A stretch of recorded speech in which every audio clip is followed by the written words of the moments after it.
everyone, thank you so much for tuning into my channel. Today's video is a little different, but basically it's help. I'm having a problem with my dressage horse, and any of us that have trained dressage know that you're gonna have problems, things are gonna come up, and you need a framework and a system to help you figure out how to solve that problem. So give this video a thumbs up, it really helps me out. Let me know in the comments what problem you're currently having with your horse, because it's always changing. And then I'm going to show you a solution, a framework that you can use to help you with the problem.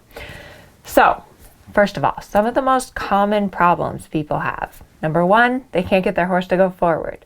Number two, they can't get their horse to slow down and relax. Those are the kind of the two extremes. Number three, they can't get their horse straight.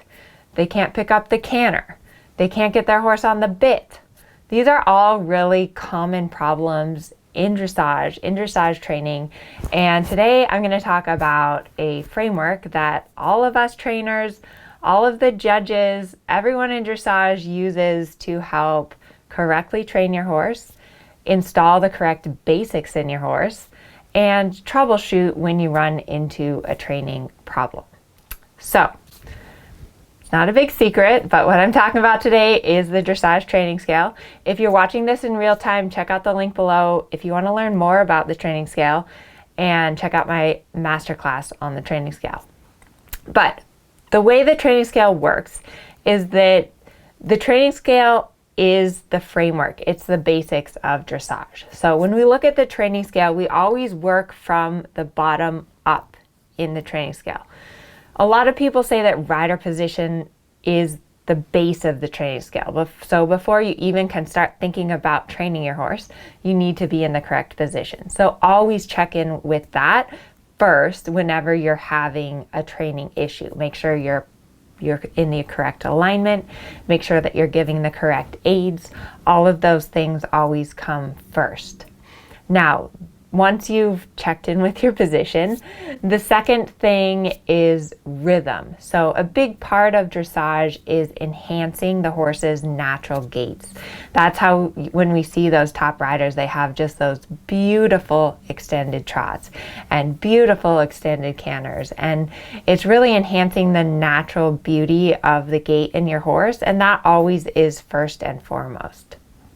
The second level of the training scale is suppleness.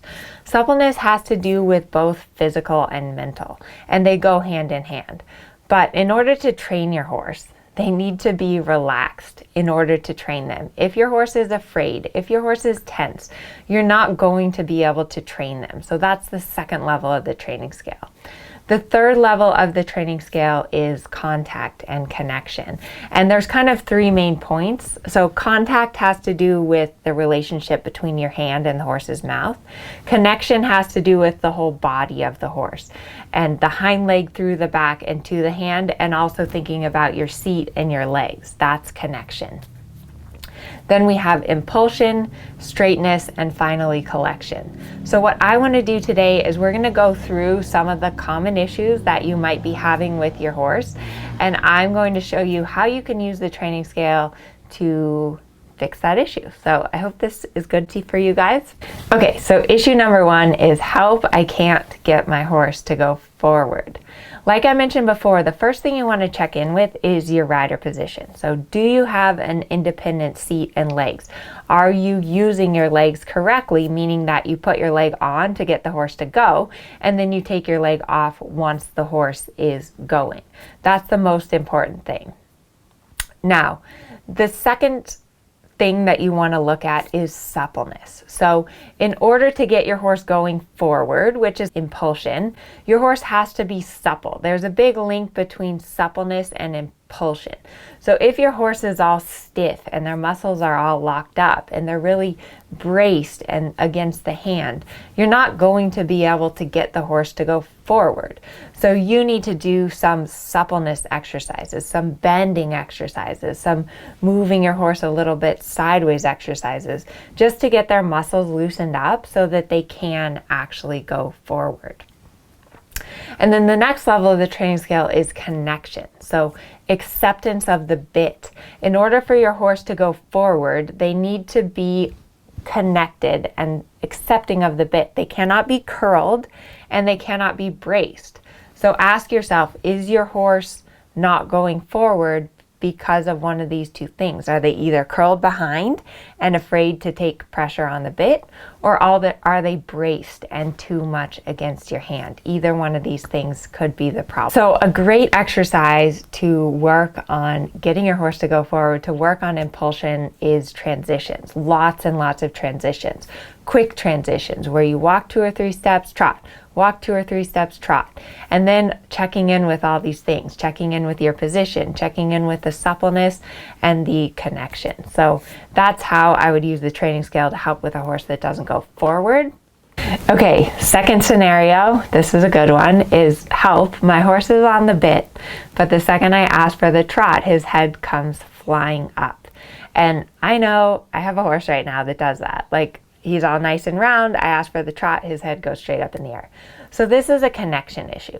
This is an issue that you don't really have that flow of energy from the hind leg through the back and to the hand.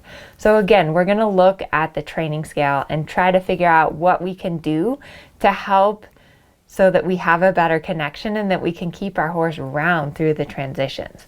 So we start off always at the base of the training scale and work your way up. So rhythm being the first thing. You want to make sure that you have a good rhythm. So like if you're in the walk, that you have a good rhythm with an active enough tempo in that rhythm so that you can make the transition. So it could be that your horse is like too slow and not active enough, and that's causing the problem in the connection when you go to do the transition. Now, the second reason could be suppleness. So it could be that your horse is like really tense and really tight in their body. So when you ask for the walk trot transition, they don't really want to lift up their back, and instead they just hollow and put their head up. In this situation, what I would recommend doing is combining a suppleness exercise while you do the transition. So like a little bit of a leg yield to the side into the transition will help keep the connection better during the transition. Another common issue is horses that are tense and horses that tend to rush. So this issue really has to do with suppleness. Suppleness is the second level of the training scale. It's really important that you have your horse supple and relaxed before moving up the levels, because if you don't have your horse supple, relaxed, and with you, you really can't go on. So some really good exercises for suppleness are counting exercises or singing, where you just establish a really steady tempo, and that helps your horse get to relax. Some other great exercises are serpentines, and I like to do my serpentines kind of tight, like really small turns on a hot horse, and that helps to control the tempo, so you don't have to just be pulling back, but you can use a little bit of a bending and turning line to keep the horse with you. So that's another great exercise. And then finally, the last thing, how do you actually apply the training scale? So this little diagram here will help you out, but basically you always work the training scale from the bottom to the top. And this is just a guide, so it's not to say that you need to master each level of the training scale before moving up. There's definitely times, for example, where you need to get your horse straighter in order to get more impulsion. But in general, this is a guide, and it's really important that kind of the focus of your ride is always on those bottom 3 levels, that you really are focusing on the basics and then moving up from there. I see a lot of people make the mistake of just starting with collection. Like once their horse knows collection, that's all they work on, and they forget all the other levels of the training scale. And that causes a lot of training issues and a lot of problems. So you always want to start your warm-up with the base of the training scale and work your way up. Then when you have a problem, so whatever your problem is that you commented below, you want to again start at the bottom of the training scale and work your way up and figure out which level of the training scale is fallen apart that you need to go back and fix. So I really hope this video helped you guys.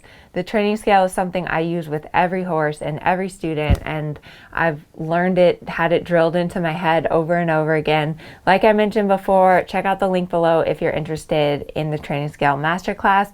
The masterclass is a super program. I only offer it twice a year, so if you're lucky, it will be open now. If not, you'll have to wait till the next session. But I hope this video is helpful. Let me know in the comments, and I'll see you in the next video.